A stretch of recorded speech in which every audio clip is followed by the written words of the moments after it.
Hello, dear students. It's Kiran, your teacher. Today we are going to know about Chapter 2 of Civics, that is Federalism.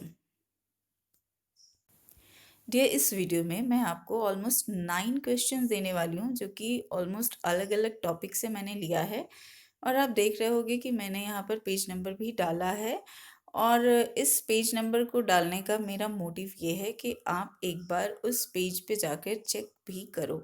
Obviously ये सारे page number जो हैं वो आपके NCERT book से हैं। यहाँ मैं आपको ये बता दूँ कि फेडरलिज्म है क्या। इससे पहले हमने पावर शेयरिंग पढ़ा है। पावर शेयरिंग के बाद फेडरलिज्म में ज़्यादा अंतर हो सकता है आपको ना समझ में आए, लेकिन मैं यहाँ कोशिश करती हूँ कि मैं आपको समझा दूँ। जैसे कि पावर शेयरिंग जो आपने पढ़ा है उसमें मैंने आपको बताया कि पावर को डिस्ट्रीब्यूट किया गया है और बहुत अच्छा एग्जाम्पल वहाँ मैंने आपको बताया कि बेल्जियम जो है वो अपने पावर को बहुत अच्छे तरीके से शेयर कर रहा है और स्पेशली 3 गवर्नमेंट उसमें आपने देखा था। तो वहाँ पर विवाद थी और विवाद को सुलझाने के लिए पावर शेयरिंग का एग्जाम्पल आपने देखा और स्पेशली सेकंड वीडियो में मैंने आपको पावर शेयरिंग में दिया था कि खलील्स डायलिमा जो कि लिबनान का है, लिबनान के बेरित शहर का रहने वाला, दैट मीन बेरित उनका कैपिटल है लिबनान का। तो वहाँ पर उसकी क्या प्रॉब्लम थी, क्योंकि उनके देश में भी जो है डिवीज़न था जिससे वो खुश नहीं था। ये पावर शेयरिंग जैसे उस चैप्टर में ही मैंने बताया कि बहुत अच्छा है, अच्छा एक तरीका है विवाद को दूर करने का, लेकिन खलील तो वहाँ भी खुश नहीं थे। लेकिन यहाँ पर जो आप पढ़ रहे हो पावर का डिस्ट्रीब्यूशन यहाँ है, लेकिन गवर्नमेंट के बीच में, दैट मीन वो चीज़ ख़त्म हो गई, यानी जो सिटीजन्स के बीच की प्रॉब्लम थी वो आपने देखा पावर शेयरिंग में। और यहाँ जो आप देख रहे हो ये भी पावर का डिस्ट्रीब्यूशन है अमंग गवर्नमेंट्स। तो गवर्नमेंट जो होती है उनके बीच में पावर का डिस्ट्रीब्यूशन देखने वाले हैं। मीन्स दैट जैसे सेंट्रल गवर्नमेंट है वो अपने पावर को डिस्ट्रीब्यूट करता है स्टेट के साथ, और स्टेट गवर्नमेंट जो है वो अपने पावर को डिस्ट्रीब्यूट करता है लोकल गवर्नमेंट के साथ। Local government means municipalities and panchayat. इस वीडियो में मैं सबसे पहले जो आपको क्वेश्चन दे रही हूँ ये आपके जो है आप देख रहे हो, ये एक्चुअली डायरेक्टली आपके बुक में इसके बारे में नहीं दिया गया है, लेकिन मैं चाहती हूँ कि मैं इस बारे में आपको बता दूँ, इसलिए मैंने पहले चीज़ ही इसे लिया है। कई बार देखा भी गया है डिफ्रेंशिएशन के तौर पे, इसलिए मैंने इसे दिया है। तो मैंने अलग अलग क्वेश्चन के फॉर्म में दिया है और मैं बता दूंगी कि किस तरह के क्वेश्चन फॉर्म होते हैं। तो यहाँ पर आपको बताना शुरू करूँ। Features of unitary government, as it name sound unitary government, that mean एक ही गवर्नमेंट है जो पावरफुल है। तो यूनिटरी गवर्नमेंट जो है वो है क्या, एक बार आप देख लो इसकी क्या फीचर्स होती हैं। तो यूनिटरी गवर्नमेंट जो होती है इस सिस्टम में क्या होता है कि जो a government where political power is centralized at the national level. इस सिस्टम में, यूनिटरी सिस्टम में, सिंपली जो गवर्नमेंट के पास पावर होता है वो पूरा का पूरा पावर नेशनल लेवल पे होता है, दैट मीन टॉप लेवल पे, दैट मीन यूनियन लेवल पे, दैट मीन सेंट्रल लेवल पे।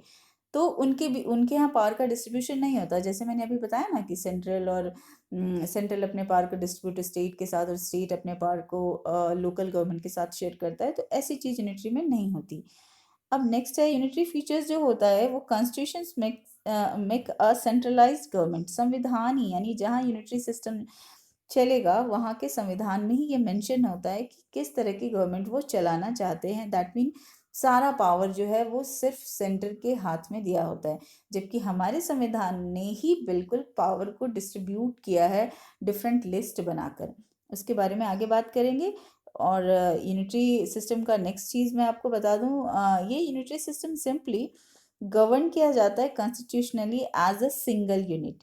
इसकी नेक्स्ट खासियत ये होती है कि सिंगल यूनिट होता है, इसमें कुछ भी बहुत ज़्यादा एडेड फीचर होता ही नहीं, सारा का सारा पावर सेंट्रल गवर्नमेंट के हाथ में होता है। वैसे कुछ और भी चीज़ें होंगी जो मैं बताऊंगी फेडरलिज्म के आगे पार्ट में। जितने भी पार होते हैं वो एक्चुअली इसकी नेक्स्ट और लास्ट फीचर के साथ मैं आगे बढ़ूँ कि सारा का सारा टॉप डाउन पावर होता है। टॉप डाउन का मतलब क्या है कि सबसे ऊपर जो है यूनियन गवर्नमेंट, सेंट्रल गवर्नमेंट, जिसको यूनियन यू फॉर यूनियन या सेंट्रल सी फॉर सेंटर कर सकते हो, और उसके बाद जो है वो गवर्न करता है स्टेट गवर्नमेंट को, और वो जो है फिर गवर्न करता है। एक्चुअली यहाँ पर सिटीजन्स भी होते हैं, सी फॉर सिटीजन मैं लिख रही हूँ, जो कि चुनाव जब होता है तो एक्चुअली ये सारा का सारा पावर वो यहाँ देते हैं। हाँ ठीक है, स्टेट गवर्नमेंट उनके पास अगर होता भी है ना तो उनके पास कोई पावर नहीं होता, क्योंकि बड़ा एरिया है तो उसे गवर्न करने के लिए डिस्ट्रीब्यूट किया जाता है छोटे छोटे पार्ट में, लेकिन एक्चुअली उनके हाथ में कोई पावर नहीं होता। सारे के सारे पावर जो होते हैं वो यूनियन गवर्नमेंट के पास होते हैं। दैट मीन यूनिटरी सिस्टम की यही खासियत होती होंगे उनके पास भी सेंट्रल गवर्नमेंट, लेकिन वो उनके पास कुछ भी पावर होगा नहीं। तो ये चीज़ जो है वो यूनिटरी सिस्टम की खासियत होती है। ऐसा नहीं कह रही हूँ कि उनके पास एकदम छोटे लेवल का देखने को आपको नहीं मिलेगा, होगा, लेकिन उनके पास कोई पावर ही नहीं होगा। जैसे मैं ये कह दूं कि हम वी टीचर्स जो हैं, हम लोग टीचिंग कर रहे होते हैं तो हमारे पास भी कुछ पावर होता है। ऐसा नहीं कि सारे पावर जो है मैनेजमेंट के हाथ में होता है, हमारे हाथ में पावर होता है कि हम आपको पढ़ा रहे हैं कि किस तरीके से पढ़ाएंगे, या फिर कौन सा तरीका होगा, या फिर आपकी मार्किंग जब कर रहे होते हैं तो किस तरह से हम मार्किंग करेंगे, वो हमारा पैटर्न होता है और हमें कोई हस्तक्षेप नहीं करता। तो इस तरीके से पावर का डिस्ट्रीब्यूशन वहाँ भी है। अगर आपको किसी तरह से पनिशमेंट हम दे रहे होते हैं तो वो पावर हमारे पास भी होता है। ऐसा नहीं है कि सिर्फ मैनेजमेंट, स्कूल मैनेजमेंट के पास होता है। तो सिंपली इस तरह से आप समझो कि फेडरलिज्म जो है रियल मायने में तब होता है जब पावर को थोड़ा या ज़्यादा डिस्ट्रीब्यूट किया जाए, लेकिन यूनिटरी सिस्टम में पावर का डिस्ट्रीब्यूशन होता ही नहीं है। उनके पास जो भी नीचे लेवल में लोग होते हैं वो होंगे तो ज़रूर, बट उनके पास कोई पावर होता ही नहीं है। अब मैं नेक्स्ट क्वेश्चन की तरफ आपको आगे ले चलूँ। अब यहाँ से जो है एक्चुअली आपकी बुक में सारी चीज़ होती है, लेकिन ये यूनिटरी समझाना ज़रूरी था इसलिए मैंने दिया। यहाँ से आप देखो, ये जो क्वेश्चन मैंने बनाया है आपके लिए, ये पेज नंबर 15 से मैंने लिया है और देखना शुरू करो। डियर, मैं आपको सिंपली ये बता दूं कि इसमें आप जितने भी क्वेश्चन देख रहे हो मैंने बड़े साइज़ के क्वेश्चन ही लिए हैं, कुछ छोटे इसलिए डाले हैं ताकि मैं उनसे रिलेट कर सकूं। पर हाँ, इसमें कोई दो मत नहीं है कि अगर मैं 2 वीडियोज़ में आपको 21 और 22 क्वेश्चन दूँ तो उसे तो स्किप करना मना है। मैं ये आपसे प्रॉमिस कर सकती हूँ कि आंसर यही होगा। पूछने का तरीका अलग हो सकता है, क्वेश्चन का प्रेजेंटेशन अलग हो सकता है, तो आप समझ के पढ़ना शुरू करो। और मुझे लगता है कि हर वीडियो में मैं ये आपको रिकमेंड करती हूँ, क्लासरूम में भी बताती रही हूँ। सो अब आगे चलूँ। ये जो फीचर है ये है क्या? फेडरलिज्म सिंपली आपको कहता है कि यहाँ पर जो पावर का डिस्ट्रीब्यूशन हम कर रहे होते हैं तो इसके लिए कम से कम क्या ज़रूरी है, देयर शुड बी 2 और मोर लेवल ऑफ गवर्नमेंट, 2 या 2 से ज़्यादा गवर्नमेंट होनी ही चाहिए। सेकंड पॉइंट क्या कहता है? It is a form of government in which power is divided between central authority and the various constituent of unit of the country. यानी सिंपल सा मतलब ये है कि ये जो फेडरलिज्म जो है उसमें पावर का डिस्ट्रीब्यूशन होता है, जो मैंने अभी यूनिटरी सिस्टम में आपको एक्सप्लेन करने की कोशिश की कि उनके पास पावर का डिस्ट्रीब्यूशन नहीं होता। लेकिन सेंट्रल गवर्नमेंट सॉरी जो फेडरलिज्म होता है, जो फेडरेशन कंटिन्यू कर रहे होते हैं, उनके सेंट्रल लेवल के पास ऑफकोर्स ज़्यादा पावर होता है, लेकिन नीचे लेवल पे भी पावर होते हैं। तो वही चीज़ यहाँ आपको बताने की कोशिश कर रही हूँ कि उनके जो पावर को डिवाइड किया जाता है सेंट्रल अथॉरिटी के बीच में और जो छोटे लेवल हैं कॉन्स्टिट्यूएंट यूनिट्स के बीच में पार होते हैं। अब जैसे मैं अगर स्कूल का ही एग्जांपल लूँ तो जैसे मैंने अभी आपको बताया कि ऑब्वियसली टॉप लेवल के पास बहुत ज़्यादा पार होता है। उसके बाद टीचर्स के पास पार होते हैं। टीचर्स के बाद जो है नॉन टीचिंग स्टाफ के पास भी पार होते हैं। क्या आपके जो गार्ड है वो आपको स्कूल के गेट से स्कूल पीरियड में क्या बाहर जाने देते हैं क्या? तो उनके पास भी पावर है। तो आप कुछ वैसे ही समझो कि फेडरेशन एक ऐसी चीज़ है, या फेडरलिज्म, सॉरी फेडरेशन नहीं, मैं यहाँ फेडरलिज्म आपको बता रही हूँ। फेडरेशन मतलब छोटे छोटे यूनिट्स में, बट ये एक सिस्टम मैं आपको पढ़ा रही हूँ। तो फेडरलिज्म में पावर को डिस्ट्रीब्यूट किया ही जाता है टॉप टू लोअर लेवल पे, ठीक है। टॉप लेवल पे पावर ज़्यादा होंगे और नीचे आते आते पावर कम होंगे, लेकिन होंगे। तो ये बहुत बड़ी खासियत होती है इसकी। नेक्स्ट पॉइंट मैं आपको बता दूं कि different tiers of government govern same citizens. Obviously tier का मतलब है यहाँ लेवल आप बोल सकते हो, जैसे फर्स्ट लेवल है सेंट्रल गवर्नमेंट, सेकंड लेवल है या सेकंड टीयर है स्टेट गवर्नमेंट, और थर्ड टीयर है लोकल गवर्नमेंट। लोकल गवर्नमेंट के फिर 2 पार्ट होते हैं, म्यूनिसपैलिटीज एंड पंचायत। बहुत बार बता चुकी हूँ, सिर्फ यहाँ पर मैं बता रही हूँ, वर्ड्स को भी पकड़ो। कई बार ऐसे वर्ड्स होते हैं और आपको लगता है कि ये क्वेश्चन तो टीचर ने बताया नहीं है सॉरी डियर। अब मैं यहाँ आपको बताऊं कि ये जो आप देख रहे हो कि गवर्नमेंट जो है डिफरेंट टीयर ऑफ गवर्नमेंट जो है वो सेम सिटीजन को गवर्न कर रही होती है, but each tier has its own jurisdiction in specific matter. हर टीयर की जो गवर्नमेंट होती है उनके पास ज्यूरिसडिक्शन होता है, हर किसी का अपना, और स्पेसिफिक मैटर के लिए अलग होता है। यहाँ पर मैंने कुछ चीज़ और डाल दी है, आप चाहें तो इसे सेपरेट भी कर सकते हैं। ये एग्जाम्पल हैं कि कैसे अलग अलग टीयर के बीच में इसी इसी पॉइंट को अगर अलग से 3 मार्क्स के क्वेश्चन में अलग से कन्वर्ट भी किया जाता है कि कैसे फेडरलिज्म में जो है different tiers of government shares their power.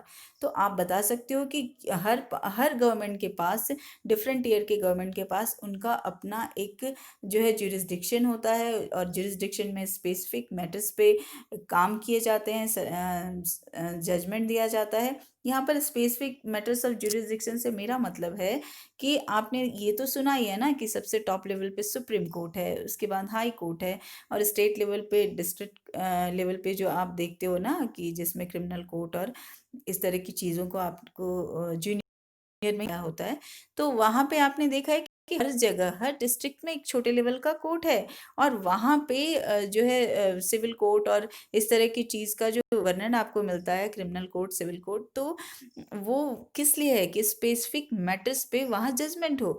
तो आपने देखा कि उनके पास भी होता है, लेकिन हाँ, वो जो सबसे छोटा का ज्यूरिसडिक्शन है डिस्ट्रिक्ट लेवल पे, उनकी जो हाई कमान होती है वो कहाँ होती है, टॉप लेवल पे होती है, सुप्रीम कोर्ट के पास होती है। तो आप जानते हो कि सुप्रीम कोर्ट के पास सबसे ज़्यादा पावर है, और नीचे भी पावर होते हैं, लेकिन हाँ, उनके पास टॉप लेवल से थोड़े कम पावर होते हैं। लेकिन ये चीज़ है, तो ये तो मैंने सिर्फ एक एक स्पेसिफिक ज्यूरिसडिक्शन के रिगार्डिंग बताया। ऐसी ही चीज़ हर जगह होती है। लेजिस्लेशन चुनकर तो सारी जगह लोग आते हैं, टैक्सेशन की प्रक्रिया हर जगह होती है, एडमिनिस्ट्रेशन की प्रक्रिया की कैसे मैनेज करना है वो हर जगह होता है ना। स्टेट लेवल पे जो लोकल गवर्नमेंट है, स्टेट लेवल पे जो चीफ मिनिस्टर्स हैं वो हेड होते हैं। स्टेट लेवल पे जो है गवर्नर की भूमिका बहुत बड़ी होती है, जो कि सेंट्रल लेवल पे हमारे प्रेसिडेंट की भूमिका होती है। और कुछ वैसे ही जो स्टेट लेवल पे जो सीएम होते हैं वो टॉप लेवल पे अगर उसी पावर की बात की जाए तो हमारे प्राइम मिनिस्टर के पास होता है। तो ऐसे ही आप देखना शुरू करोगे ना तो हर जगह पावर का डिस्ट्रीब्यूशन है। नीचे लेवल पे जैसे जाओगे उनके पास कम पावर होगा, और जैसे ही ऊपर जाओगे उनके पास ज़्यादा पावर होगा। तो ये है पावर का डिस्ट्रीब्यूशन। यानी पहले चैप्टर में जो आपने पढ़ा, ज़्यादातर बच्चे कंफ्यूज होते हैं कि दो अलग अलग चैप्टर है, दोनों में डिस्ट्रीब्यूशन ही आप पढ़ा रहे हो। यस, पहले में जो आपको डिस्ट्रीब्यूशन पढ़ाया गया वो उनके सिटीजन्स के बीच में जो विवाद हो रहा था, उस विवाद को निपटाने के लिए अलग अलग एथनिक ग्रुप के बीच में पावर को डिस्ट्रीब्यूट किया गया। और जैसे आपने देखा कि श्रीलंका में पावर का डिस्ट्रीब्यूशन नहीं हुआ, बहुत से विवाद होते रहे। हालांकि मैंने उसमें आपको बताया है कि 2009 में ऐसा कहा जाता रहा है कि उनका विवाद खत्म हो गया, लेकिन डिटेलिंग अगर आप देखते हो तो अब भी उनके पास विवाद जारी है। तो जहाँ पावर का डिस्ट्रीब्यूशन, पावर जो है शेयरिंग की बात आप कर रहे थे, जो कि अमंग सिटीजन्स, वहाँ के रहने वाले लोगों के बीच की बात थी, और जिसको गवर्नमेंट ने ही बनाया था। वैसे आप और हम डिसाइड कर लें कि पावर शेयर कर लें तो ऐसा नहीं होता, उसके लिए भी रूल बने थे वहाँ। बट यहाँ जो हम बात कर रहे हैं वो हमारी जो गवर्नमेंट रन होती है उसके बारे में बात कर रहे हैं। अब नेक्स्ट जो है बहुत इंपॉर्टेंट चीज़ आप देख लो कि जो पावर का डिस्ट्रीब्यूशन होता है, जो पावर के बारे में आपने पढ़ा, उसके अलावा जो सोर्सेस ऑफ इनकम होते हैं, यहाँ पर मैंने सोर्सेस ऑफ रिवेन्यू डाला है, आपकी बुक में एज इट इज़ है तो मैं वही दे रही हूँ। Sources of revenue for each level of government are clearly specified. जब आप अपने संविधान में ये इस बारे में बात करोगे, देखोगे, तो आपको पता चलेगा कि उसमें बताया गया है क्लियरली कि कौन से सोर्स से सेंट्रल गवर्नमेंट को इनकम होने वाला है, कौन से सोर्स से स्टेट लेवल को होने वाला है, और लोकल लेवल पे भी जो गवर्नमेंट होती है उनके पास कहाँ से आएंगे पैसे, रिवेन्यूज। तो ये सारी डिटेलिंग दी हुई है। तो होपफुली मैंने आपको बताया कि पावर का यहाँ जो, सॉरी, फेडरलिज्म जो है, फेडरलिज्म के पावर का डिस्ट्रीब्यूशन जो है हर लेवल पे होता है। यूनिटरी सिस्टम में ऐसा नहीं होता, यूनिटरी में सिर्फ टॉप लेवल पे होता है, और नीचे गवर्नमेंट होती हैं लेकिन उनके पास पावर नहीं होता। तो बस यही है फेडरलिज्म के फीचर्स। अब मैं आगे आपको ले चलूँ, जो कि मैं आपको दिखाने वाली हूँ यहाँ पर, what are the features of Indian federalism. So dear, ये मैंने जानबूझ के ये क्वेश्चन दिया है कि आप घबराओ ना। यहाँ पर किसी भी फेडरेशन की चर्चा की है और यहाँ पर स्पेशली मैंने इंडियन फेडरेशन डाला है। Dear, answer will be same same, कोई भी अंतर नहीं होगा। सिर्फ मैंने आपको बताने के लिए डाल दिया है कि आप इसको ऐसे प्रेजेंट करो। किसी भी फेडरेशन की बात अगर हम करते हैं तो पावर का डिस्ट्रीब्यूशन होता है, वो हो सकता है कि कम और ज़्यादा हो, वो मैं आपको समझाने वाली हूँ होल्डिंग टुगेदर और कमिंग टुगेदर में। तो ये तो होगा, ये फाइनल है कि उनके बीच में पावर का डिस्ट्रीब्यूशन होगा। हाँ, अलग अलग फेडरेशन जो है वो अलग अलग पावर को डिस्ट्रीब्यूट करेगा, कि इंडियन फेडरेशन थोड़ा अलग कर सकता है, पावर का डिस्ट्रीब्यूशन तो होगा।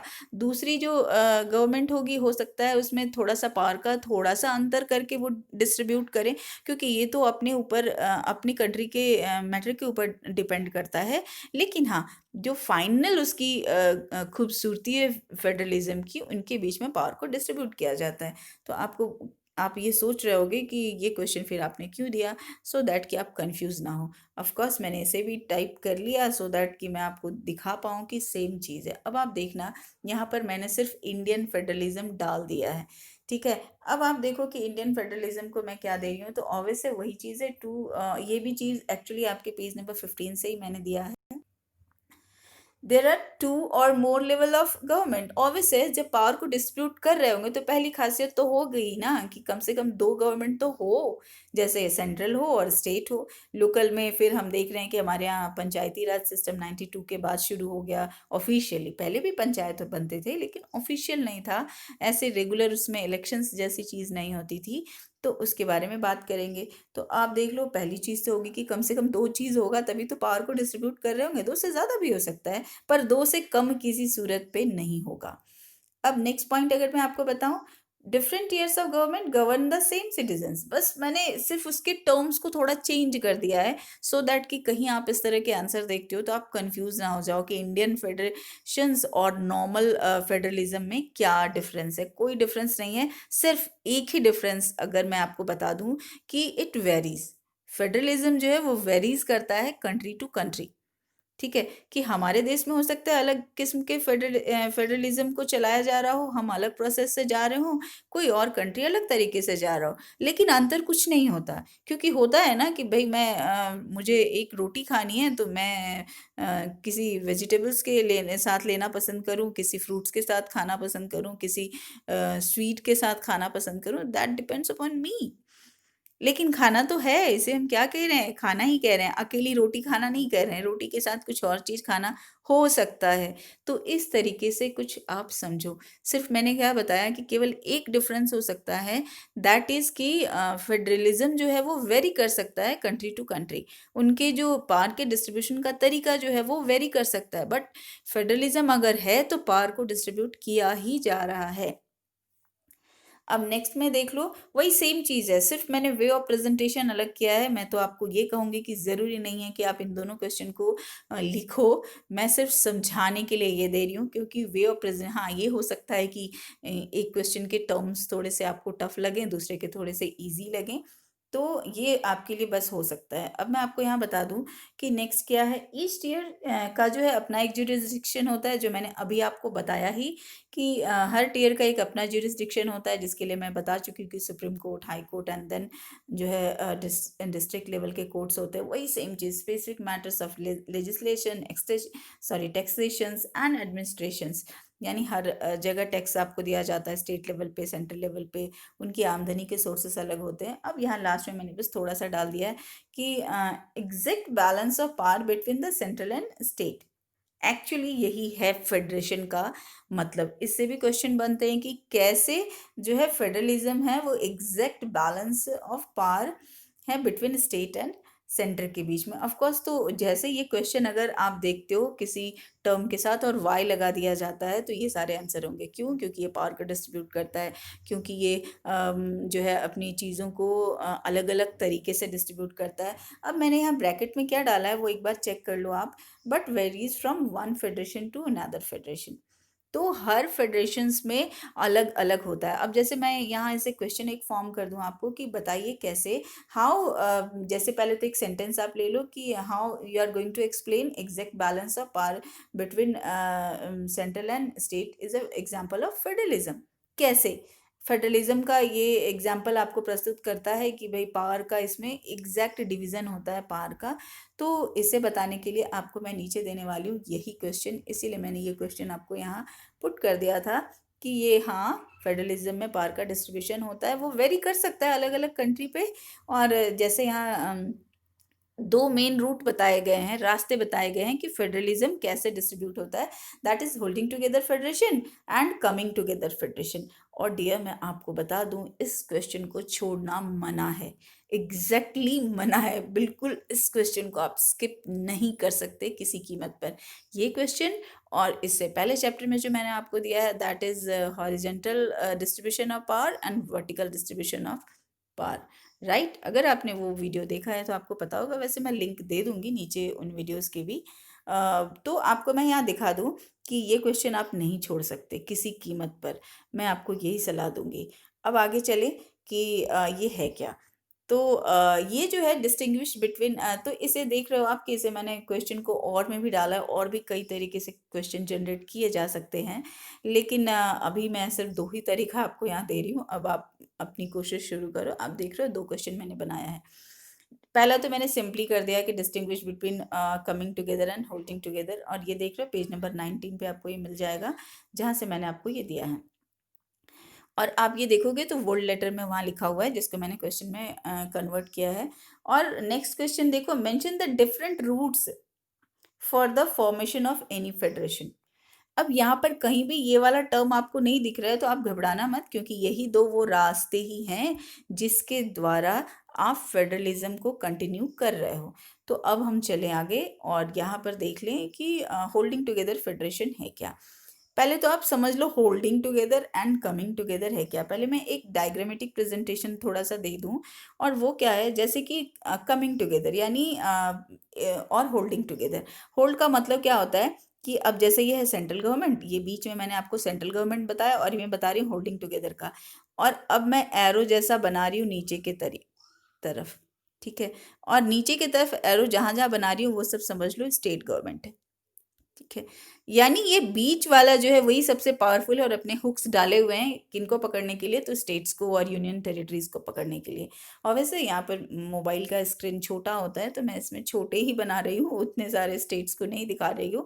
बट आप इमेजिन वही करो कि ये जो बीच में है, ये जो बड़ा सर्कल मैं बना रही हूँ, ये सेंटर वाली चीज़ जो है ये है सेंट्रल गवर्नमेंट, और ये सारे जो एरो मैंने नीचे की तरफ डाले हैं ये है आपकी स्टेट गवर्नमेंट। तो होल्ड किया हुआ है, ऊपर एक हुक बना हुआ है, जहाँ पर मैंने ये सर्कल लगाया वहाँ पर हुक बना हुआ है, जो कि किसने पकड़ा हुआ है, तो सेंट्रल गवर्नमेंट ने। यानी मेन पावर तो सेंट्रल गवर्नमेंट के पास ही है, वो अपने थोड़े थोड़े पावर किसको दे रहा है, स्टेट गवर्नमेंट को दे रहा है, तो इसने होल्ड कर रखा है। यानी सेंट्रल गवर्नमेंट आज़ाद है, जैसे मैंने बोला कि फेडरेशन में पावर तो दिया ही जाएगा, स्टेट गवर्नमेंट अपने काम को करने के लिए आज़ाद है, लेकिन हाँ सेंट्रल गवर्नमेंट के पास ये पावर है कि वो उसे होल्ड कर ले, उस अगर उसे लगता है कि कुछ गलत हो रहा है तो उसके पास ये पावर है।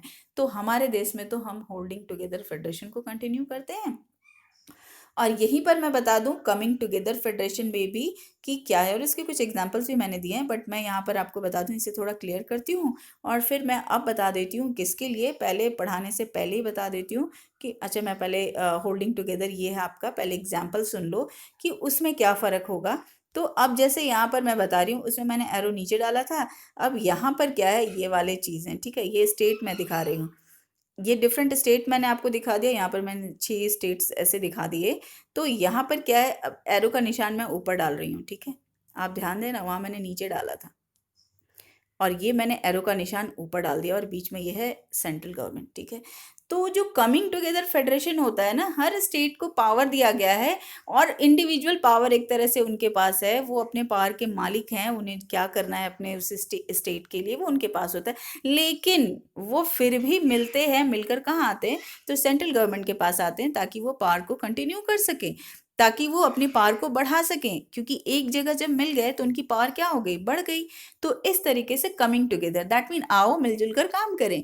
और इस तरीके से आपको मैंने यहाँ एरो ऊपर की तरफ दिया, यानी नीचे से लोग ऊपर की तरफ गए, मिलकर वहां पर एक पावर के रूप में सेंट्रल गवर्नमेंट के पास, यानी बोलते हैं ना कि एक से भले दो, दो से भले ज़्यादा, जैसे कि एक के पास उतना पावर नहीं होता, तो ये सारे के पास अलग अलग पावर हैं, अलग अलग हैं, हर स्टेट के पास पावर है। और हाँ, इसमें मैं एक चीज़ बता दूं, हो सकता है हर स्टेट के पास अलग अलग थोड़े पावर हो, इक्वल भी हो सकता है, अलग भी हो सकता है। What I said, it depends upon different countries federation. या उनके फेडरलिज्म के ऊपर डिपेंड करता है कि वो किस तरह के पावर को चलाना चाहता है। तो ये है coming together and holding together. And what I said, इस क्वेश्चन को छोड़ना मना है, किसी कीमत पर इसे आप छोड़ नहीं सकते।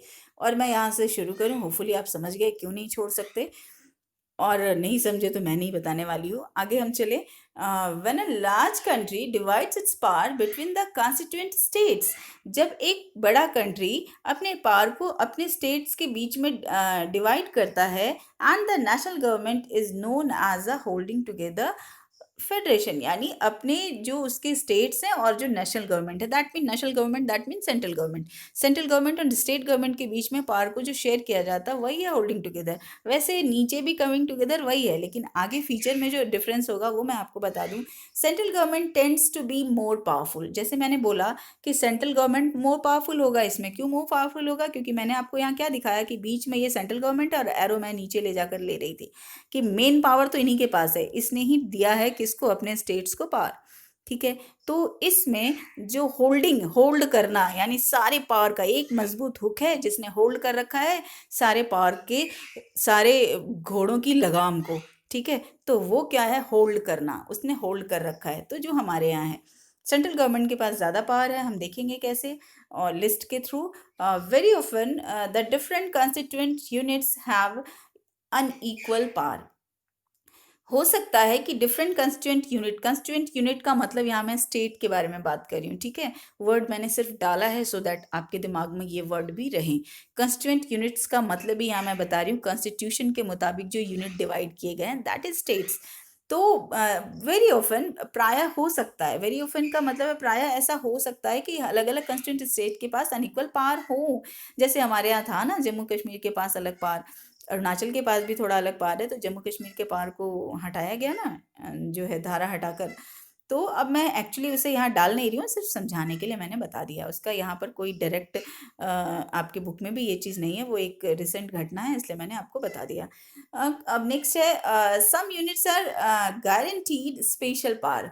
हाँ, ऐसा हो सकता है कि कुछ यूनिट के पास जो है कुछ गारंटीड पावर हो, ज़्यादा पावर हो। जैसे कि अभी मैंने एग्जांपल आपको दिया कि भाई उनके पास पहले ज़्यादा पावर था, बट उनको उस पावर उस वहाँ के इस रूल्स को हटाकर, जम्मू कश्मीर के उस धारा को हटाकर जो है पावर को, उनके यहाँ के पावर को हटा दिया गया। अब यहाँ पर एक एग्जांपल मैंने दे दिया है कि किस किस कंट्री में। और डियर ये ना 1 मार्क्स में कई बार आया, वैसे मैंने एक क्वेश्चन जनरेट किया है, नीचे मैं दिखा दूंगी कि कौन सी ऐसी कंट्रीज है जहाँ पर होल्डिंग टुगेदर फेडरेशन कंटिन्यू होता है। तो डियर, होल्डिंग टुगेदर फेडरेशन कहाँ कंटिन्यू होता है? तो इंडिया है, स्पेन है, बेल्जियम है। इन देश में जो है एक्चुअली ये होल्डिंग टुगेदर फेडरेशन जो है कंटिन्यू होता है। That mean main power central government के पास होता है और उन्होंने अपने पावर को डिस्ट्रीब्यूट किया होता है स्टेट गवर्नमेंट के पास। तो ये है होल्डिंग टुगेदर, और ये पहला रास्ता है फेडरलिज्म का। सिर्फ 2 ही रास्ते बताए गए हैं कि 2 ही रूट्स हैं जिसके थ्रू फेडरलिज्म को कंटिन्यू किया जाता है। और ये दोनों रूट्स में वेरी कर सकता है, ऐसा नहीं कि एकदम रिजिड है कि ऐसे ही चलेगा, क्योंकि ये कंट्री के ऊपर डिपेंड करता है कि वो कैसा अपने पावर को डिस्ट्रीब्यूट करना चाहता है। अब मैं आगे बता दूं, दैट इज कमिंग टुगेदर। मैं अभी डायग्रामेटिक रिप्रेजेंटेशन आपको दे चुकी हूँ। तो कमिंग टुगेदर में मैंने क्या बताया कि सारे एरोज मैंने ऊपर की तरफ लगाए थे, राइट? कुछ ऐसे सारे एरोज मैंने ऊपर की तरफ लगाए थे, और बीच में किसका है? Central government. ये सारे एरो जो ऊपर आ रहे हैं ये सारे स्टेट गवर्नमेंट है, और बीच में यानी सारे छोटे छोटे पावर मिलकर एक बड़ी यूनिट बना रहे हैं, पावरफुल बन रहे हैं। तो अब कमिंग टुगेदर यानी आ जाओ भाई, मिलजुल कर एक पावरफुल लोग बन जाएं। जैसे हाथ की 5 मुट्ठियां अलग अलग तरफ से आई और बीच में हमारे पाम के साथ वो जुड़ गई। तो कुछ इस तरीके से भी हम समझ सकते हैं।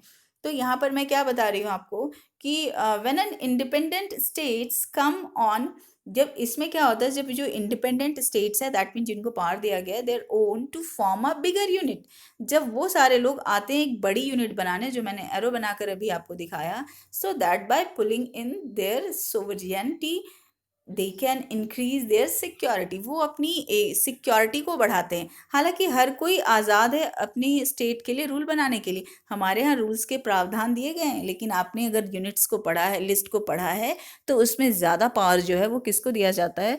एक्चुअली सेंट्रल गवर्नमेंट के पास है। लेकिन इसमें क्या होता है, हर यूनिट्स के पास पावर है, वो मिलकर एक बड़ी यूनिट बनते हैं, ज़्यादा पावरफुल बनते हैं। नेक्स्ट पॉइंट क्या कहता है? All the constituent units have equal power. Her constituent units के पास जो है इक्वल पावर इसमें होते हैं। ऊपर मैंने बताया उसमें हर कंस्टिट्यूंट यूनिट के पास अनइक्वल पावर हो सकते हैं, क्योंकि वो बहुत सारी चीज़ों को ध्यान में रखकर बनाया जाता है। सेंट्रल गवर्नमेंट अपने पावर को रिलीज करती है, तो किसको कितना पावर देना वो उसके हाथ में होता है। अब मैं आगे चलूँ कि यहाँ पर आप देख रहे हो the example of such countries, कौन कौन से एग्जाम्पल्स हैं, तो यहाँ मैंने पुट कर दिए हैं कौन कौन से एग्जाम्पल्स हैं। तो यूएसए है, स्विट्जरलैंड है, ऑस्ट्रेलिया जो है इसके एग्जाम्पल्स हैं। अब मैं यहाँ पर आपको जो बार बार बता रही हूँ, ये दो जो पॉइंट मैंने डाला है इससे अलग क्वेश्चन भी बनते हैं।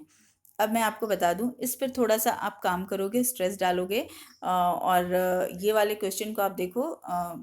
ये 4 का क्वेश्चन है, एक्चुअली सॉरी ये 4 का क्वेश्चन है, ये पॉइंट मैं बता रही हूँ, 4th पॉइंट है इसका। मुझे ये यहाँ पर आपका वो क्वेश्चन है। और ये जो है यानी कमिंग टुगेदर फेडरेशन में, so that by pulling sovereignty and retaining identity. ऐसा क्यों होता है कि हर किसी के पास इक्वल पावर है, तो वो अपने एकाधिकार को, अपने पूर्णाधिकार को, सोविजियनिटी का मतलब हम कह सकते हैं कि पूर्णाधिकार। जैसे हमें पूर्णाधिकार कब मिला था, जब हमने अपना कॉन्स्टिट्यूशन शुरू कर लिया था, दैट मीन उस पर कंटिन्यू कर रहे थे, दैट इज़ 26 जनवरी 1950। तो पूर्ण तरह से हम आज़ाद हो गए थे, क्योंकि उससे पहले हम पर एक्चुअली हम ब्रिटिश के रूल्स और उनके द्वारा बताए गए चीज़ों को ही कंटिन्यू कर रहे थे। तो एक्चुअली यहाँ क्या होता है कि हर स्टेट के पास अपना अधिकार होता है, वो अपने लिए सारे रूल्स बनाता है। लेकिन और क्यों बनाता है उसका ये जवाब मैंने यहाँ दिया कि भाई क्यों हर किसी को अलग अलग पावर है, तो क्योंकि वो अपने अधिकार को हासिल कर सके, रिटेन कर सके। और नेक्स्ट पॉइंट कमिंग टुगेदर का है, they can increase their security in this type of federation. ये कैसे करता है, तो इंक्रीज करने के लिए वो मिल जाता है, बीच में सेंट्रल गवर्नमेंट के पास आ जाता है। कैसे इंक्रीज करता है, तो उनके पास तो अलग अलग बहुत से पावर हैं, वो आज़ाद हैं, लेकिन वो बीच में आता है और अपने पावर को क्या कर लेता है, इंक्रीज कर लेता है। तो इस तरह से कमिंग टुगेदर में मिलकर सारे लोग एक जगह, सबके पास अपने अपने छोटे छोटे पावर हैं, और वो सारे मिलकर सेंट्रल गवर्नमेंट के पास एक बड़ा पावर बन जाता है, पावरफुल बन जाता है। तो ये तरीका है, कौन से कंट्री किस तरह से फॉलो करेगा ये उसके ऊपर डिपेंड करता है। और उसके सब यूनिट्स भी हो सकते हैं, आपके स्टैंडर्ड के लिए इससे ज़्यादा ज़रूरी नहीं है, इसलिए मैंने और ज़्यादा इसे एक्सप्लेन नहीं किया। अब ये क्वेश्चन मैं आपको दे रही हूँ, और ये मैं आपको बता दूँ कि ये है क्या। तो यहाँ पर एक क्वेश्चन दिया है, और यहाँ पर मैंने ब्रैकेट में 2013 लिखा है। 2013 इसलिए लिखा है कि ये क्वेश्चन आपके एग्ज़ाम में आया है। ऐसा देने का मेरा मोटिव सिंपली है, मैं ऑलरेडी आपसे हमेशा बात करती हूँ कि किसी भी एग्ज़ाम को अटेम्प्ट करने से पहले, किसी भी, नॉट ओनली 10th, किसी भी एग्ज़ाम को जो 10th ऑनवर्ड एग्ज़ाम अटेम्प्ट करोगे आप, डेफिनेटली प्रीवियस 5 ईयर्स के क्वेश्चन करना ज़रूरी है। हाँ, बहुत से बुक्स अवेलेबल हैं, सैम्पल पेपर्स, क्वेश्चन बैंक, तो वो इन्हीं क्वेश्चंस के कलेक्शंस होते हैं। अगर आप इन पे इन्वेस्ट नहीं करना चाहते हो, सैम्पल पेपर, क्वेश्चन बैंक, तो बहुत आसान तरीका है कि इंटरनेट से 5 इयर्स के क्वेश्चन को निकालो और उस पे काम कर लो। कुछ भी बाहर नहीं जाने वाला, किसी भी सब्जेक्ट में, किसी भी सब्जेक्ट में, यस, एकदम मैं आपसे बता रही हूँ। बट हाँ, बस इतना समझ लो कि समझ के पढ़ना, रट्टा मार स्टडी मत करना, ओके। तो यहाँ पर अब मैंने इसके बारे में आपको बता दिया, क्योंकि मुझे बहुत क्रेज़ है भाई क्वेश्चन और क्वेश्चन बैंक का, ये तो आप जानते हो। इसके बिना मुझे लगता है कि सारे चैप्टर्स मैं पढ़ा लूँ, और मुझे लगता है कि क्वेश्चन जैसी चीज़ मैंने नहीं बताई तो मैंने बहुत कुछ छोड़ दिया है। तो और वैसे यहाँ भी मैं बता रही हूँ आपको कि ये क्वेश्चन जो मैंने अभी आपको आंसर में पुट किया है, name the countries having coming and holding together federation, उनका नाम बताओ जो जो कंट्रीज या तो कमिंग टुगेदर फेडरेशन को कंटिन्यू कर रही है या होल्डिंग टुगेदर को। यहाँ मैंने बता दिया है नाम, जो एक्चुअली मैंने ऊपर भी दिया था, फिर भी मैंने इसे ऐड किया है सो दैट मैं आपको बता दूँ। अब ये समझ लेना कि एक बड़े क्वेश्चन में मैंने उनको बताया, और यहाँ पर 1 मार्क्स का दे रही हूँ। तो जितने भी पॉइंट्स होते हैं डियर, उससे डेफिनेटली पढ़ो। वो पॉइंट्स अपने आप में एक क्वेश्चन है, बस उसमें वाई या हाउ लगा दिया जाता है और आपको एक क्वेश्चन में कन्वर्ट कर दिया जाता है। तो बस उसके रिमेनिंग पॉइंट्स ही उसमें डालने होते हैं। अब यहाँ पर मैं आपको बता रही हूँ कि कमिंग टुगेदर में कौन कौन से हैं। तो यूएसए, स्विट्जरलैंड एंड ऑस्ट्रेलिया आता है, यानी कमिंग टुगेदर फेडरेशन को कौन कौन कंट्री फॉलो कर रहा है, तो ये वो कंट्रीज़ हैं जो फॉलो कर रहे हैं। और नेक्स्ट है होल्डिंग टुगेदर को कौन फॉलो कर रहा है, तो ऑफकोर्स इंडिया का नाम पहले आता है, स्पेन एंड बेल्जियम। तो ये जो है होल्डिंग टुगेदर को फॉलो कर रहा है। एक बार मैं फिर बता दूँ, होल्डिंग में यानी हुक की तरह सेंट्रल गवर्नमेंट के पास ज़्यादा पावर होता है, कमिंग में हर स्टेट के पास पावर होता है और मिलकर वो एक हुक बनाते हैं अपने सेंट्रल गवर्नमेंट को। ओके, अब मैं आगे चलूँ। क्वेश्चन है 6 आपका, और 6 में आप देख रहे हो कि 6 के क्वेश्चन ही मैंने बहुत सारे लिख डाले हैं। यहाँ से यहाँ तक तो मैंने सिर्फ क्वेश्चन ही दिए हैं, बहुत सारे और डाले हुए हैं, देख रहे हो आप। और डालने का मेरा मोटिव ये है कि कई बार मुझे ऐसा लगता है कि मैं ये तो बता देती हूँ कि आपको बस इतने से ही आएंगे, यानी मैं आपको बहुत आसानी से बता सकती हूँ कि जितने फैक्ट्स मैंने दे दिए हैं, बस ये आपके पास सार है, ब्रीफ समरी दे रही हूँ मैं क्वेश्चन के फॉर्म में, आंसर्स इसी में घूमेंगे। इसके बाद भी मैं नेक्स्ट वीडियो बनाऊंगी इस चैप्टर के लिए, जो 3 टॉपिक छूट गए हैं इस चैप्टर में। बट हाँ, आप देखोगे कि इस सॉरी डियर, इस वीडियो में भी जो टॉपिक्स हैं उससे भी छोटे क्वेश्चन जनरेट करूंगी। बट हाँ, अगर आप समझदारी से पढ़ रहे हो तो आपको ये पता चल जाएगा कि अरे ये तो मैम ने फर्स्ट वीडियो में भी बताया था, क्योंकि यही चीज़ें ही होती है, घूम फिर के आएंगी। अब यहाँ पर आप देख लो, on what type of principles is the Indian union based. ध्यान से सुनना, क्वेश्चन ही 3 है। कौन से वो प्रिंसिपल है जिस पे इंडियन यूनियन बेस्ड है, यानी इंडिया की जो गवर्नमेंट है, सेंट्रल गवर्नमेंट है, वो बेस्ड है। डिस्क्राइब द थ्री फोल्ड, ध्यान रखना, describe the three fold distribution of legislative power between union and state government, यानी वो कौन सा 3 फोल्ड डिस्ट्रीब्यूशन है जो हमारे कॉन्स्टिट्यूशन ने दिया है लेजिस्लेटिव पावर के लिए, जो कि यूनियन के पास भी है कुछ पावर और कुछ स्टेट के बीच भी है। ये क्वेश्चन कब आया है, तो 2008 के एग्जाम में आया है। अब मैं आपको बता देती हूँ, ये क्वेश्चन भी छोड़ना मना है। मैं ये तो नहीं कहती कि ऐसे ही आने वाला है, बट मैं ये ज़रूर कहती हूँ कि इससे एक क्वेश्चन तो बनता है किसी भी फॉर्म में। हो सकता है 1 मार्क्स में ही आकर रह जाए, हो सकता है 3 मार्क्स में आए और 5 मार्क्स में आ जाए, तब तो फिर चांदी है, क्योंकि ये पूरा ही फिर आंसर आपको डालना है। तो ये मुझे नहीं पता कि कितने में आएगा, लेकिन हाँ, ये 1 मार्क्स का तो बनता है minimum. Minimum, what I said, minimum. आप क्वेश्चन उठा के देख लेना और फिर आपको पता चल जाएगा। इसीलिए मैंने आपको डाला है कि 2 साल का मैंने क्वेश्चन डाल दिया है, और भी थे बट कितना मैं डालूंगी, तो वो काम आपका है। तो जैसे 2008 में ये क्वेश्चन ऐसे आया, 2014 का मैं दे रही हूँ ताकि मैं रिसेंट आपको बता पाऊँ। What is the basic nature of Indian federal system. Basic nature क्या है इंडियन फेडरल सिस्टम का, ठीक है। क्वेश्चन का वे या देख लो, केवल पूछने का तरीका कितना हो सकता है और आपको लग सकता है कि ये तो आंसर आप जानते ही नहीं हो। और आप यहाँ पर मैं बता रही हूँ कि describe the division of power between central and state government, कुछ भी और नहीं दिया गया है। थोड़ा सा हिंट अगर है ना, तो ये फर्स्ट क्वेश्चन में ही है कि 3 फोल्ड डिस्ट्रीब्यूशन बताओ, इसी से आपको थोड़ा सा पकड़ में आ जाएगा कि क्या चीज़ है। तो ये सारे चीज़ है। तो डियर, मैं आंसर की तरफ आगे बढ़ूँ तो मैं बता दूँ कि इस क्वेश्चन, तीनों के तीनों क्वेश्चन में जो और बनाकर मैंने दिया है उसके आंसर एक होंगे, और इसके आंसर के लिए मैंने आपके बुक को फॉलो किया है, that is page number 16 and 17। तो पावर का डिस्ट्रीब्यूशन किया गया है, क्या बताया गया है संविधान में, क्या कहा गया है कि कैसे आप अपने पावर को डिस्ट्रीब्यूट कर रहे हो। अपने पावर को डिस्ट्रीब्यूट करने के लिए आपको सिंपली बताया गया है, यहाँ पर मैं आपको दिखा रही हूँ। तो आप ये देखो कि डिवीजन ऑफ पावर क्या है, और डिवीजन जो बताने की बात अगर है, तो यहाँ पर सिंपली थोड़ी सी चीज़ केवल बता देती हूँ, क्योंकि पहले क्वेश्चन में मैंने दिया है ऐसी सिंपली कि कौन से वो प्रिंसिपल हैं, कौन से वो रूल्स हैं जिसके आधार पर हमारे इंडियन यूनियन को डिवाइड किया गया है। तो the division of power between the central and state government is done in a 3 fold distribution, ठीक है। यही मैंने ऐड कर दिया कि किस तरीके से डिस्ट्रीब्यूट किया गया है, संविधान ने क्या पावर दिए हैं हमारे सेंट्रल एंड स्टेट गवर्नमेंट को। तो ये पावर देने के लिए उन्होंने क्या किया है, तो 3 फोल्ड डिस्ट्रीब्यूशन के बारे में उन्होंने हमारे संविधान में ही मेंशन किया है। तो वो 3 फोल्ड डिस्ट्रीब्यूशन क्या है, तो आप देख लो कि legislative power between the union and state government के बीच में कौन सा चीज़ है। और ये मैं आपको याद दिला दूं कि आपने स्टैंडर्ड 8 में इसके बारे में पढ़ा है, एंड मैंने उस समय भी आपको ये नोट्स दिए हैं। तो अब आप देखना शुरू करो, देखते ही आपको समझ में आ जाएगा। तो ये है वो 3 फोल्ड डिस्ट्रीब्यूशन जो कि एक्चुअली हमारे संविधान ने दिया है। There are the list of the union, और 3 फोल्ड क्यों बताया गया वो भी मैं बता दूंगी। यहाँ मैंने 4 दिया है, लेकिन 3 फोल्ड क्यों कह रही हूँ वो मैं आपको बता देती हूँ। कि यूनियन लिस्ट है, स्टेट लिस्ट है एंड कंकरेंट लिस्ट है। बाद में जो ये रेसिड्यूरी लिस्ट या सब्जेक्ट जो है बाद में ऐड किया गया, क्योंकि इस लिस्ट में उन सब्जेक्ट्स को रखा गया जब हमारा संविधान बन रहा था तो उस टाइम पे ये सारी चीज़ें थी ही नहीं। अब आगे जाकर देखेंगे कि वो कौन सी चीज़ नहीं थी, इसलिए बाद में ये लिस्ट को ऐड किया गया है। संविधान में कोई सुधार ऐसी चीज़ अलग से इसमें ऐड नहीं किया गया, लेकिन हाँ ये कोशिश की गई कि कौन सी वो चीज़ें है, तो उसके लिए एक अलग से लिस्ट ही बना दिया गया। अब ध्यान से देखना शुरू करें तो ये है यूनियन लिस्ट, और ये मैं बता दूं कि अलग से भी क्वेश्चन आते हैं, 1 मार्क्स में भी देखे जाते हैं, पहले मैं बता चुकी हूँ। और एक साथ आ गया तब तो बहुत अच्छी बात है, आया भी है एक साथ, ऐसा नहीं है कि एक साथ नहीं आया है।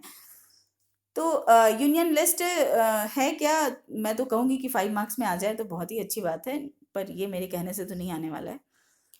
यूनियन लिस्ट में है क्या, इट इंक्लूड्स 97 सब्जेक्ट्स। याद आया कुछ? यस, अगर आप अभी अपनी बुक को पढ़ रहे होगे ना तो ये लिस्ट नहीं दिया गया, पता नहीं क्यों ये नंबर नहीं दिया गया उसमें। तो ये डेफिनेटली मैंने आपको जो पढ़ाया है स्टैंडर्ड 8 में वही फैक्ट मैंने यहाँ डाल दिया है। ये जो नंबर मैं यहाँ पुट कर रही हूँ ना, ये नहीं डाला गया है, 97, 66 एंड 47, ठीक है, ये आपके बुक में नहीं है, क्योंकि ऑब्वियस है, माना ये जाता है कि आपने जूनियर में पढ़ लिया है तो आपको वो चीज़ें पता है, तो इसलिए ये डाला नहीं गया, बट मैंने डाला है। और यहाँ पर आप देख लो कि ये जो है it includes 97 subjects of national importance. इसमें 97 यानी यूनियन लिस्ट में 97 सब्जेक्ट्स को डाला गया है। इंपॉर्टेंस में वो कौन कौन से हैं, यहाँ एग्जाम्पल के लिए मैंने डाल दिया है, क्योंकि कभी अगर अलग से 3 मार्क्स के क्वेश्चन में ये जनरेट हो जाए कि भाई यूनियन लिस्ट में कौन से चीज़ों को डाला गया है, तो आप फंस जाओगे, इसीलिए मैंने इसे डाल दिया है। कौन कौन सी चीज़ को डाला गया है, तो डिफेंस से रिलेटेड यानी देश की सुरक्षा से रिलेटेड जो भी चीज़ होगा वो कौन फैसला ले रहा है, तो सेंट्रल गवर्नमेंट। फॉरेन अफेयर्स यानी विदेशी मामलों में की चीज़ें कुछ होगी तो कौन फैसला लेगा, वो यूनियन लिस्ट में सेंट्रल गवर्नमेंट लेगा। बैंकिंग, कम्युनिकेशन, करेंसीज, इस तरह की, जैसे करेंसी चेंज हुई थी ना 2016 में, तो फैसला किसने लिया था, तो ऑब्वियसली सेंट्रल गवर्नमेंट ने लिया था। बैंकिंग किस तरह से चलेगी, उनके रूल्स क्या होंगे, कैसे होगा, तो वो सारी चीज़ किसके पास होता है, तो सेंट्रल गवर्नमेंट के पास होता है। अब यहाँ पर मैंने बस दे दिया है simply, the union government alone can make laws and decision on these areas, यानी इन सारे एरियाज पे नियम बनाने का अधिकार किसका है, तो सेंट्रल गवर्नमेंट का। कितने चीज़ शामिल किए गए हैं, तो 97 सब्जेक्ट्स को इसमें डाला गया है। नेक्स्ट है state list. Obviously state list आपको क्या बताता है, it consist 66 subjects of states and local importance, यानी स्टेट लिस्ट में 66 सब्जेक्ट्स को डाला गया है जो कि स्टेट से रिलेटेड हो और लोकल इश्यूज से रिलेटेड चीज़ हो, उनको डाला गया है। क्या क्या है वो भी देख लो। तो जैसे हर राज्य की पुलिस अलग होती है, पुलिस व्यवस्था अलग होती है, तो वो स्टेट पुलिस के सारे मुद्दे स्टेट देखती है। स्टेट लेवल पे कोई ट्रेड या बिजनेस जैसी चीज़, कॉमर्स जैसी चीज़ हो रही है, तो स्टेट लेवल की चीज़ें वो स्टेट लिस्ट में है। एग्रीकल्चर यानी उस राज्य के एग्रीकल्चर के बारे में वो क्या रूल बनाना चाहती है, वो उसके हाथ में होता है। इरिगेशन से रिलेटेड इश्यूज जो होते हैं, तो ये सारे वो लिस्ट हैं, ये इसके तहत। हालांकि वो 66 के 66 डालना पॉसिबल नहीं था, इसलिए मैंने नहीं डाला, बट हाँ उसकी जो इम्पोर्टेंट फैक्ट्स थे वो मैंने इसमें डाल दिए हैं। अब आगे चलें, कंकरेंट लिस्ट, इसमें कौन सा, और हाँ इस पे डिसीजन कौन ले, सॉरी स्टेट लिस्ट का मैंने बता तो दिया, फिर भी एक स्ट्रेस दे देती हूँ, स्टेट लिस्ट के सारे फैसले कौन कर रहा होता है, स्टेट गवर्नमेंट के हाथ में दिया गया है। कंकरेंट लिस्ट में कितने सब्जेक्ट को डाला गया है, तो आप देखो it includes 47 subjects which are of common interest to both, ठीक है, बोथ को मैं स्ट्रेस दे रही हूँ, ठीक है, the central as well as state government. आप ये समझ लो कंकरेंट लिस्ट में 47 सब्जेक्ट को डाला गया है, और इसमें वो सब्जेक्ट्स हैं जो दोनों गवर्नमेंट के लिए यूजफुल हैं, that mean state government as well as central government. और ये फैसले भी जो होते हैं वो दोनों मिलकर लेते हैं, लेकिन अगर कभी विवाद हो जाए, मान लो कि स्टेट गवर्नमेंट किसी बात को नहीं मानना चाह रहा है और सेंट्रल गवर्नमेंट जो है वो उसे लगता है ये बात ही माननी है या ऐसा ही होना चाहिए, तो दोनों में अगर विवाद होने की स्थिति में संविधान ने बता दिया है कि फैसला किसका माना जाएगा, तो सेंट्रल गवर्नमेंट का। तो यहाँ भी साबित होता है कि हम होल्डिंग टुगेदर फेडरेशन को कंटिन्यू करते हैं, क्योंकि होल्ड किया हुआ है, पावर दिया है, लेकिन अगर कोई ऐसी विवाद जैसी स्थिति हो जाए तो किसके हाथ में ज़्यादा पावर है, तो सेंट्रल गवर्नमेंट के हाथ में। तो बस यहाँ पर कौन कौन से इश्यूज हैं वो आप देख लो। It includes matter like education, forest, marriage and trade union, जो बनते हैं ना ट्रेड यूनियंस, बिजनेस के लिए बहुत से यूनियंस बनाए जाते हैं, दैट मीन जो बड़े बड़े बिजनेस ऑर्गेनाइजेशंस है वहाँ पे उनके स्टाफ के पास भी एक ऑर्गेनाइजेशन होता है, और बड़े बड़े जो बिजनेसमैन है उनका एक ऑर्गेनाइजेशन होता है, यूनियन होता है। तो वो सारे किसको दिए गए हैं, तो वो कंकरेंट लिस्ट में डाले गए हैं। Both the states and central government can make decision on these matters. हालांकि मैंने इसमें ऐड नहीं किया, लेकिन मैंने अभी बता दिया है कि if there is any conflict, विवाद, तो ये राइट किसके पास जाता है, तो सॉरी सेंट्रल गवर्नमेंट के पास जाता है। अब बारी आती है रजिस्ट्रेटरी सब्जेक्ट्स, जो आपने जूनियर में नहीं पढ़ा था, बस यहाँ यही ऐड किया गया, बट मैंने आपको बताया था। तो अब मैं यहाँ बता दूँ, union government can make laws on the subjects which are not covered under above list. So dear, वो सारे लिस्ट जो एक्चुअली इन तीनों में नहीं आए, क्योंकि ये लिस्ट में जो भी चीज़ डाला गया ना, वो उस समय थे ही नहीं। 50s में जब हमारा संविधान बना था, तो उस टाइम पे ये सारे चीज़ थे ही नहीं। अब देख लो एग्जाम्पल क्या क्या है, कौन कौन से examples of restrictory subjects are computer technology, hardware, software, internet regulations. तो ये उस समय था ही नहीं, सो इसलिए इसके बारे में नियम नहीं बन पाया था। लेकिन जब ये बाद में शामिल हुआ, तो इसके लिए भी एक नया लिस्ट बना दिया गया, और इसका अधिकार जो है सिंपली यूनियन गवर्नमेंट के पास है। तो याद हो गया शायद आपको कि सर, यूनियन लिस्ट के तो अधिकार यूनियन गवर्नमेंट के पास हैं ही, कंकरेंट लिस्ट का भी अगर बड़ा अधिकार देखो तो वो यूनियन के पास ही है, और रजिस्ट्री तो पूरा का पूरा अधिकार सिर्फ और सिर्फ सेंट्रल गवर्नमेंट के पास ही है। तो हो गया ये क्वेश्चन भी आपका। तो मैंने अभी जो आपको बताया, इसमें 2 क्वेश्चन ऐसा मैंने बोला कि इसे छोड़ना मना है। वैसे किसी को भी छोड़ना मना है, क्योंकि मैं वैसे ही क्वेश्चन डाल रही हूँ, जो वैसे ही फॉर्म ही कर रही हूँ। हर टॉपिक से क्वेश्चन पढ़ना ज़रूरी है डियर, क्योंकि ऑब्वियस है आप बोर्ड की प्रिपरेशन कर रहे हो, उसे छोड़ नहीं सकते। बस बीइंग टीचर मैं आपको सिर्फ स्ट्रेस डालने इसलिए बोल रही हूँ कि वो बच्चे भी ये पढ़कर पार घाट लग जाने वाले हैं जो मेहनत कम करते हैं। जो ज़्यादा मेहनत करते हैं उनके लिए ये वीडियोस यूज़फुल नहीं है, क्योंकि आप बुक पढ़ लो और उस पे काम कर लो, आपके लिए वही वो बेस्ट ऑप्शन होगा। यहाँ से आप बस थोड़ी सी सजेशंस ले सकते हो। अब आगे चलें। नेक्स्ट जो मैं आपको दिखाने वाली हूँ, वो क्वेश्चन नंबर आपका 7 है, और यहाँ भी मैंने जो है और बनाकर लिस्ट बनाया हुआ है। तो आप देख लो क्यों बनाया हुआ लिस्ट है। तो आंसर इतनू छोटू सा है, केवल यूनियन गवर्नमेंट ही आंसर है, लेकिन क्वेश्चन ही लिखने में मुझे टाइम ज़्यादा लग गया, सो दैट मुझे बताना था कि जैसे मैंने अभी आपके ऊपर बताया ना कि किसी भी फॉर्म में हो सकता है। हालांकि मैं 3 मार्क्स और 5 मार्क्स के क्वेश्चन, 5 मार्क्स का तो मैंने दिया ही है, 3 मार्क्स के भी कुछ क्वेश्चन मेरी इच्छा थी कि मैं दे दूं कि कौन से ईयर में किस तरह से आता है, लेकिन बहुत बड़ा हो जाना था। सो सिर्फ मैंने आपको हिंट कर दिया, आप चेक करो, आपको मिल जाएगा।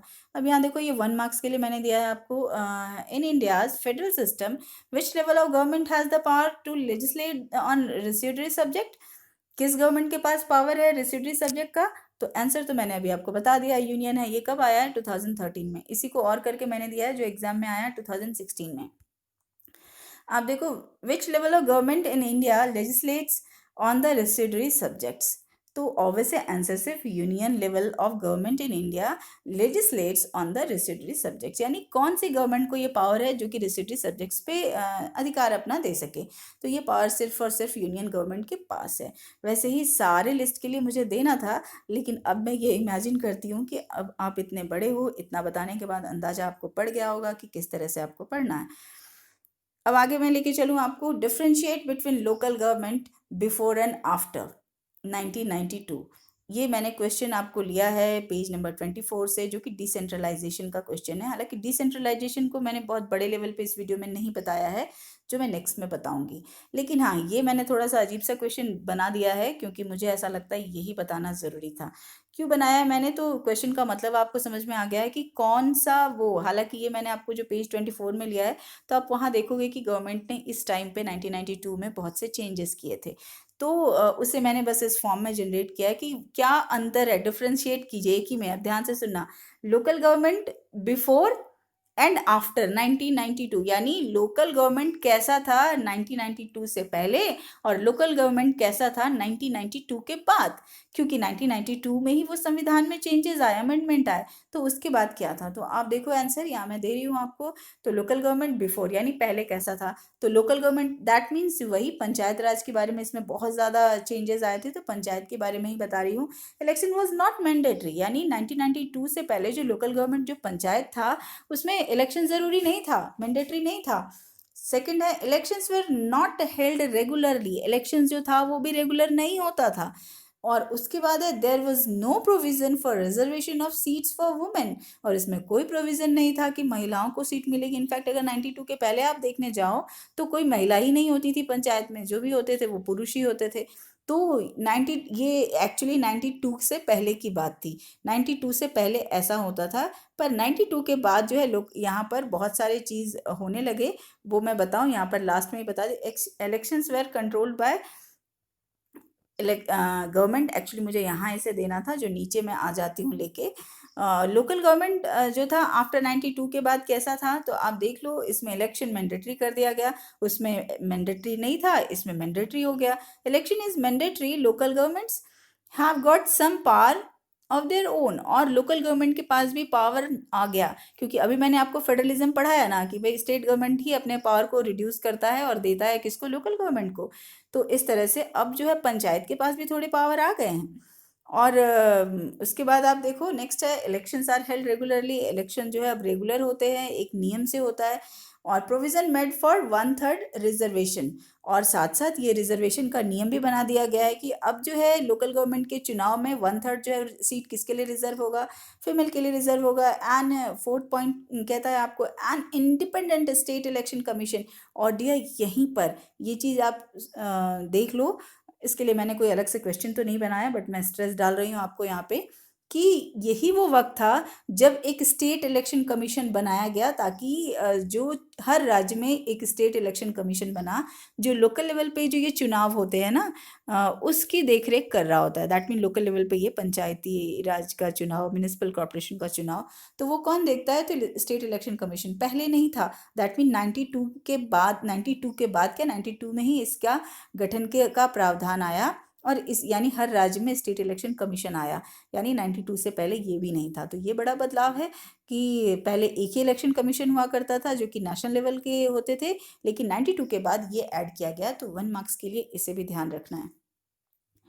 अब मैं आगे बता दूं, वही जो मैंने क्वेश्चन अभी 8 बताया उसी को बस मैंने यहाँ पर बताने की कोशिश की है कि ये किस तरीके से आ सकता है। और इस चीज़ को आप वहाँ भी देख सकते हो। Which two constitutional amendment in of 1992 deals with the local self government, यानी वो कौन से दो तरह के कॉन्स्टिट्यूशनल अमेंडमेंट आए थे जिससे लोकल गवर्नमेंट जो है हैंडल कर रही थी या फिर लोकल गवर्नमेंट को अधिकार मिला।